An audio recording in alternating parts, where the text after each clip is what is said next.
গত ২৪ ঘন্টায় পটুয়াখালীতে ১২১ মিলিমিটার বৃষ্টিপাত রেকর্ড হয়েছে, যা দেশের সর্বোচ্চ।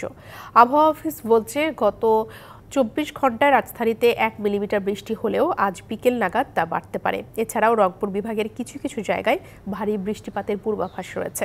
অন্যদিকে উত্তরাঞ্চলের নদীবন্দরগুলোতে ১ নম্বর এবং দক্ষিণাঞ্চলের নদীবন্দরগুলোকে ২ নম্বর সতর্ক সংকেত দিয়েছে আবহাওয়া অধিদপ্তর। তবে ঘূর্ণিঝড় রেমাল কতটা আঘাত হানবে তার পূর্বাভাস দেওয়া হয়নি।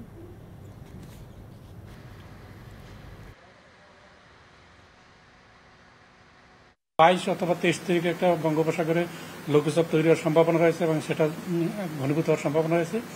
এর প্রভাবে কিন্তু বৃষ্টিপাত দেশের উপর দিয়ে বৃষ্টিপাতের পরিমাণটা কমে আসবে। রংপুর রাজশাহী বিভাগে বৃষ্টির সম্ভাবনা বেশি। ঢাকার উপরে বৃষ্টিপাত তার সামনে ২-৩ দিন একটু বৃষ্টিপাত কম থাকবে, তবে আজকে রাতে বৃষ্টিপাতের একটু সম্ভাবনা আছে।